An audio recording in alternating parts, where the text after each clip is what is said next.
What's going on, fam? It's your boy KP, and I'm back with another video. All praise and credit always due to the Most High God and His Son, Yeshua HaMashiach. I'm here to tell y'all, King Yeshua, King Jesus, greatest prophet to ever do it. Greatest prophet to ever walk this earth speaking truth. The prophet amongst prophets. None like him. Oh man, it's been a long time, folks. 8 months. I just looked at the date of my last video posted, and I'm like 8 months. And this is just a little update video about what's been going on with me. Man, that spiritual attack from earlier this year, woo, very strong witchcraft, but still standing. You know what I mean? It really wouldn't be a war. Would it really be a war if it wasn't like drug out battle and people didn't get scraped up, right? It would be like a conflict. Like Desert Storm wasn't really a war like the first one. Remember that air war was over in like 90 days because we just kind of wiped them out. But anyway, I digress. It's been a very, very, very, very hard time the past 8 months, There's a few subscribers that would email me once in a while, and man, those really get me through. Like, hey Mike, you know which Mike you are that would email me. I hope everything's all right with your buddy. But like, man, those kind of little things are what carry me through. It's like the acknowledgement, the love, the acceptance I receive from the Kingdom family. How do I say this? Whatever I do for God, but it is such accomplishment and an acknowledgement of appreciation that comes from the subscribers that appreciate the messages God calls me to put forth. So all of you guys that have stayed in contact, man, I appreciate you. It's been a long road. Like, man, it was I think about like all the here's the funny thing, guys. Here's the crazy thing. I'm gonna tell you this. I haven't been hearing directly from the Most High, like since my near-death experience, January 2019, almost 6 years ago. I would get these downloads. They would never go like more than like 2 months, but like I've been in a spiritual war, and I guess all my energy couldn't go to receiving downloads. It needed to go for soul survival and fighting the spiritual war until I turned the upper hand. But I've been lately, man, I promise you, there's something up with this damn food. It's not like there's something up with this food. So for you guys watching this, I think, what's today's date? The 29th of October. I haven't had any meat since the 21st of September.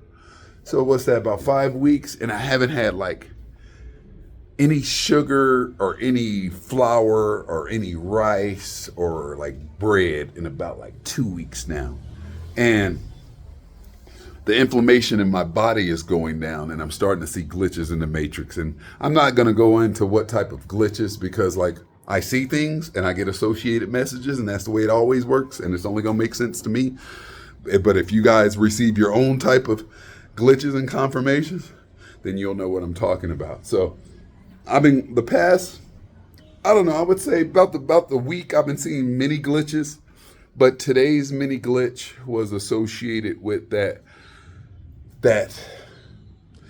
immersion of water, and I mean Holy Spirit water, where I feel it and I become emotional, my eyes tear up. So I'm familiar with that feeling, and I know what precedes it most of the time if the seeds of that feeling are allowed to germinate and sprout, meaning my spirit continues to get stronger.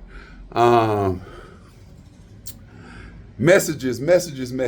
Let's see. The spiritual battle has like over the past 8 months, it's eased up. But man, those first months, the first half of it was totally hell. I received a download. I need to make a message about that video. It's funny, man. Like God's messages are universal. He gave me the message And I didn't have spiritual strength to put it out, but I had spiritual strength to decipher it and use it for my own journey. But as with any spiritual message, they apply to all of God's children, and those that know his voice will hear the message. So there's that important message that I need to put out. I wouldn't say, of course it's important. And if it was urgent, God would have gave me the strength to put it out, but he gave it to me to use it. But, you know, what has been given to me, I give to others. Let's see. I'm still here in Medellin, Colombia. I've been here for a while. I've been here since January, guys. But I've been having my back has been bothering me. I'm not sure if well, you guys know, I've said it before, but I'll just say it again. I've had like 3 spine surgeries, like 2 lower back. I've had 2 lower back laminectomies at L5S1. Any of you guys out there know what that means?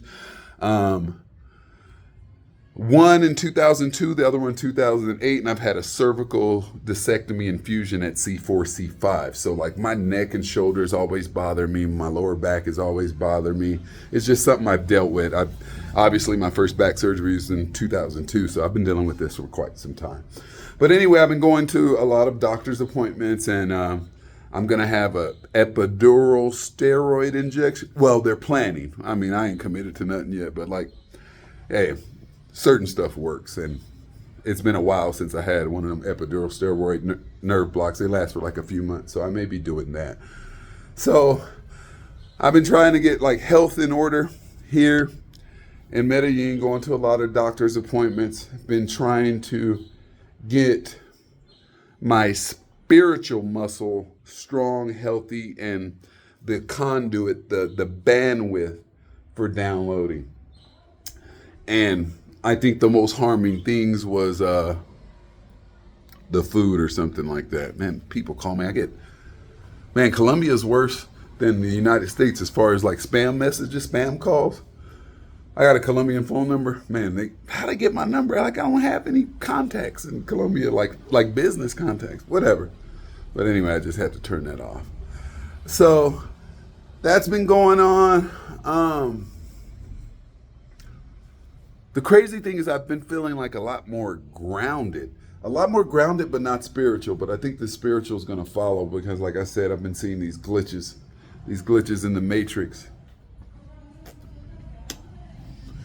You know, I thought about this. Like, it bothered me. I'll tell you guys that, like, I was wondering, I'm like, man, my subscribers, they're probably wondering what happened to me, but I just didn't have inspiration to put a video out. And I don't. It's kind of like, you can't force desire, right? When God calls you to do something and you know it's God, you kind of acknowledge it, but then it's like his request. When you accept it and become obedient, it becomes a desire to you. And, you know, I was talking to someone today about desire. She said, is that motivation? I'm like, desire is higher than motivation. Motivation can be squandered and extinguished more so than desire. Desire comes from a true place of the soul, a burning, a yearning that, you know, that's why things get conquered. That's why, you know, a person would travel 1,000 miles for their soulmate, you know, things like that. The obstacles will not slow a person down that has a true burning desire. Motivation, they can be motivation, but you can throw enough obstacles to quench that motivation. Let me give you an example of true desire. True desire, like God can give you a mission, you can acknowledge it. And true desire will come from understanding. God might tell you this is the only way. Like this is the only person with you. So you may quit a job, a career, move with them, be happily married. But the desire will be overwhelming, and it will overwhelm and conquer all consequences that raise up against it, right? Like casting down any vain imagination that tries to exalt itself higher than the knowledge of God. So these things that try to come at you, that try to stop you from success, from succeeding, these are obstacles. You can think of them as Satan tried to send a thorn in my side so I wouldn't receive a revelation beyond measure. So these things are going to just happen to you all the time. And when you're motivated, like, let me give you an example. You could be motivated to lose weight. So that motivation gives you the willpower to not drink soda or not eat cakes or potato chips, right? But eventually, Satan can send enough attacks that may conquer your motivation. He may put you in enough bad situations where the only thing to eat is some cake and a soda. That's the only thing here, and you're hungry, and then you kind of give in and relapse. Now, let me tell you how desire. So like when King Jesus needed to fast for 40 days, he knew why he was doing it, right? He knew he needed to do that to get to a spiritual place to conquer Satan. So God had given him a mission. So the desire was burning inside of him that no matter what he faced, the mission was going to be accomplished. And one of the greatest mission was to die on that cross. You imagine if he would have just gave up and was like, man, screw it, I can't do it. Like, this is too much. You know what I mean? But there was a desire, a God-given desire to complete the mission. And, it's the same story, man. The same story with these people of God. You think of like Job. He knew God on a personal level. That's why he'd never cursed God. No matter what he went through, he would stay loyal to God. A lot of time, God gives you these things to test you. It's kind of like, I use this metaphor of weightlifting, and you have to struggle with the weight and have a spotter before you really know what your max is. So God is constantly testing you to get you to a new level, because once he gets you at a level, your confidence builds, just like the person that's maxed out, that's never lifted, 225 pounds on the bench press. He does it one day, then he can do it 2 days later, a week later. Sooner or later, he's doing sets of 10 with it because his confidence is there. And a lot of times our spiritual walk, we need to take time to reflect, to having thoughts like, wherever God needs to bring you to, there is nothing he won't bring you through. And that's a deep one. Think about that. Whenever God has a destination for you, there's no obstacle that's going to stand in the way. This stuff is all spiritual truth that I'm telling you. The gifts of the Lord are without repentance. His word will not return void. So whatever he says, it's always going to come. It's always. So you're going to get these obstacles.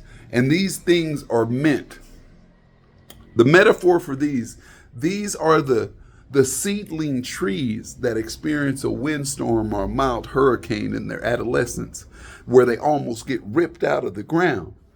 But that hurricane and them strong winds on them little seedling trees, yeah, they almost got ripped out of the ground and got their life snatched. But what that caused them to do was grow deeper roots, grow stronger. So the next time when that storm comes, they know how to withstand it. So basically their root system and their strength was tested for their own good. They had to have that resistance to gain strength. You have to look at your faith like that. Like when you're using weights, you have an opposing force on your muscle, and that resistance, that fighting against resistance is what gets you more strength later. So that's how God allows certain things to come at you to strengthen you. Everything Satan meant for bad, God meant it for good. He allows these things to strengthen you. And the true prize is the realization of reflecting through that life, and you start to see patterns like, this is just like the last thing God has brought me through. That is the theme I've been going through. So even though, the connection with the Most High God and the way I felt spiritually was kind of rocky, right? It was the longest period ever. I can't give up on what God said. I've seen too much. He's allowed me to see way too many miracles. And just when my faith is about to fail, it's like the prophet King Jesus says, I prayed for you that your faith will not fail. And it's always a test.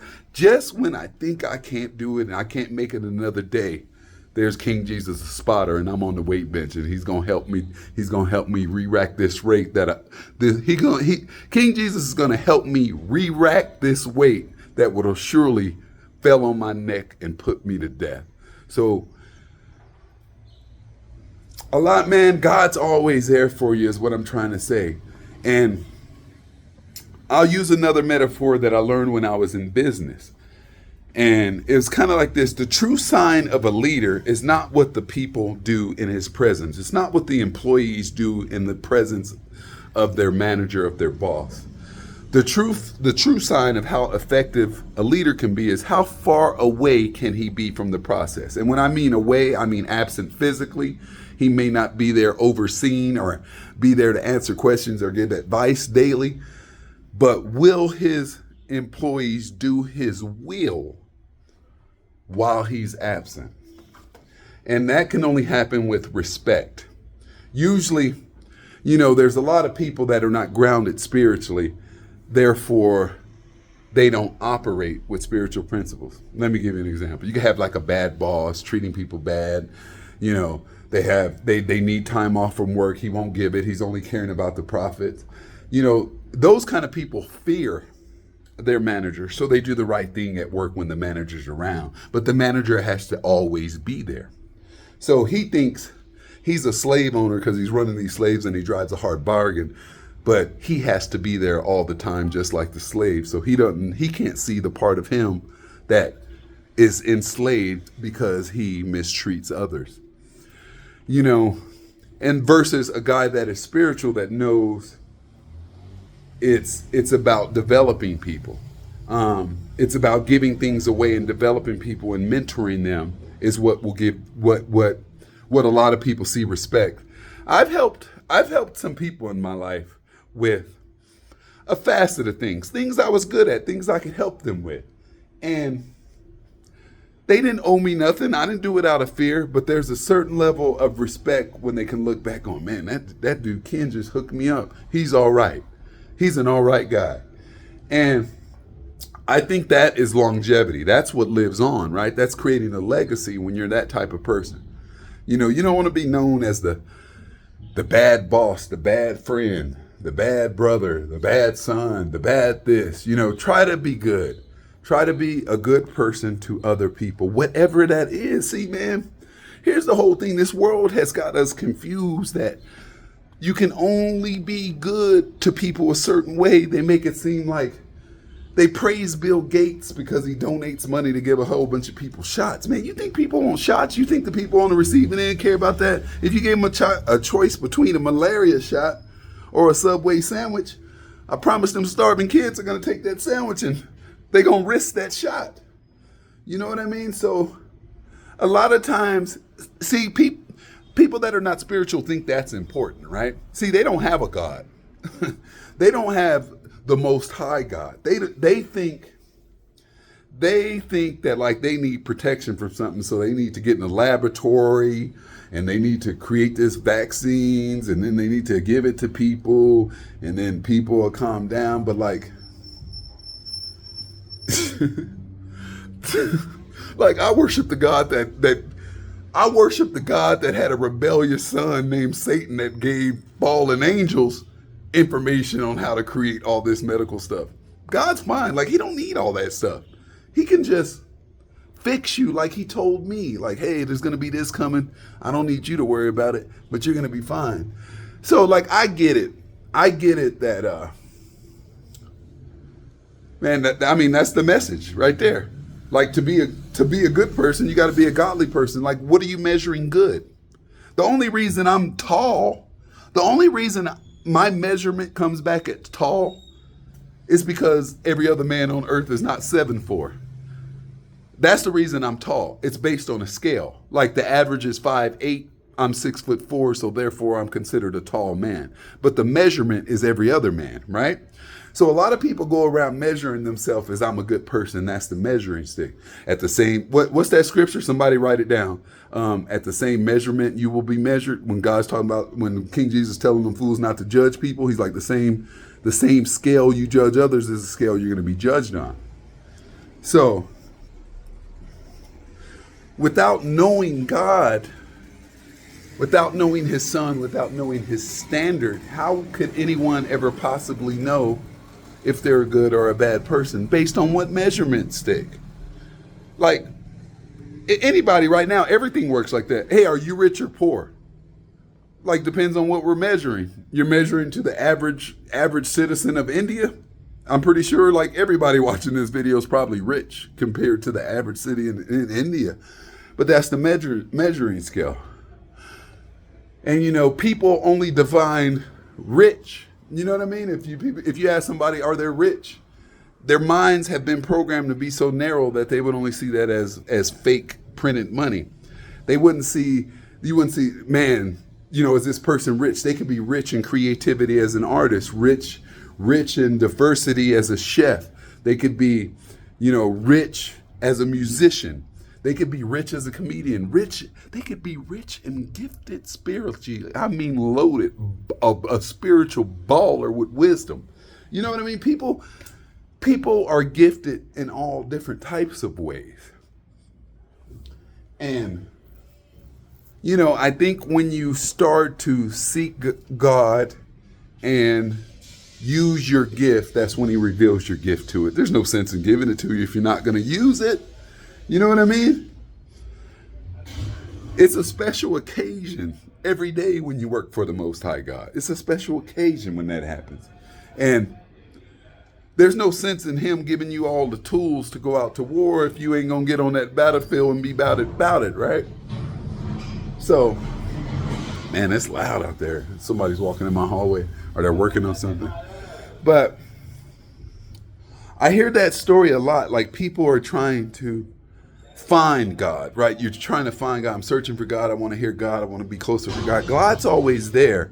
It's usually you haven't humbled yourself before God. You haven't submitted yourself to the feet before Christ, like to the feet of Christ. Like you have to see, God don't force you to do nothing. He's the God of free will. So you come back to him and do it his way. Like he's nice. He's cool. He's forgiving. But like he ain't gonna change his mind. He likes stuff done this way. It's a monarchy. Like it's a kingdom. Like he likes stuff done the way he gonna do, and he ain't gonna change for you. Cause trust me, he know way more than you do. Way more. So, the most important thing, people, man, like I can tell you from this last 8 months is like, never give up. And I realize I've been through a long, strong, drawn out, drug out battle where people are getting lost on the battlefield and I got scrapes myself. It's been a war the past 8 months. But I'm at a level to where I've seen enough war that I was in this one and survived. Would I have survived this in the beginning? No. No. But, so I kind of look at situations like that. Like, yeah, it was a tough. And I know the true targeted individuals, not the fake targets, the chosen people, the people that always calling them people chosen that don't know anything. They talk like a spiritual talk, but it's not real. Those people, like real targets, real people that are walking real fast. You're going to get hit with stuff, man. But like, I almost take that as like awards of being in the military every time Satan tries to throw at me. Like, yeah, it's not pleasant, but man, the more Satan tried to take me out, the more I'm like, yeah, buddy, all I got to do is survive. It's like waiting it out. You know what I mean? You ever see like wrestlers you ever see two boxers are tired of swinging at each other, so they're just hugging? That's the way I felt me and Satan been the past 4 months. I'm like, whew. And I'm thinking in my head, if I can just wait till that bell ring, I'll be good because King Jesus is the referee and Father God's the judge. I'm going to win this one. Just long as I don't get knocked out. Long as I don't let Satan take me out. But here's the deal. Satan can't really take you out. It's like Job. You can do things to him, but you can't kill him. It's the same thing, man. It's the same thing. So Satan can't really kill you. That's why he's trying to drive you to suicide. Kill yourself. That's why he tries to do stuff to you. Like take your health. Like take your resources. Like, you know what I mean? Like isolate you. give you no friends, do all this, and then starts am I the only one that gets the repeating voices? Kill yourself, kill yourself, kill yourself. You'll never get out of this one, kill yourself.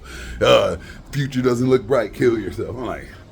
I'm like, man, why do you want me to do this? Like, what do you get? What do you get? Like, you wanting it bad. You know what I mean? He's like a salesman. Satan's like a nasty shyster salesman. And like, be like, yeah, man, you keep mentioning this all the time. Like, what do you get if I do that? You know what I mean? So it's like, he's always got some type of benefit, right? God's benefit is always your benefit when you follow. Satan benefits for his will. You know what I mean? He's doing that shit. He's doing it for him. So when the Most High God gives you something, it's like you gonna be a beneficiary to a level that you don't even know you're benefiting at because you're following God. His plan for your life is gonna be better than what you can imagine. But I'm not gonna ramble too long, people. It's 25 minutes. I'm just gonna call this an update video. Hopefully, my spiritual strength continues to increase and I can continue to put out some messages. But I feel good. I feel good about the concepts that are coming out and the understanding and the glitches that I'm seeing. So like, I appreciate you guys. You leave a comment on the video. Like, let me know how you guys are doing, what you thought of the message, just what's been going on, or anything you want to say. If you just want to say hi. But that's all I got for this one. As usual, if you want to donate to the ministry, there'll be links in the first pinned comment of this message. There'll be a link to a PayPal, Zelle, and something else. I forget.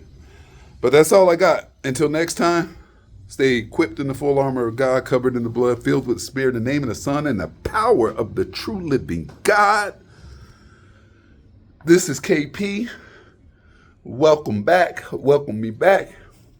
And I say hello to all Kingdom family. Till next time, stay blessed. I'm out. Peace.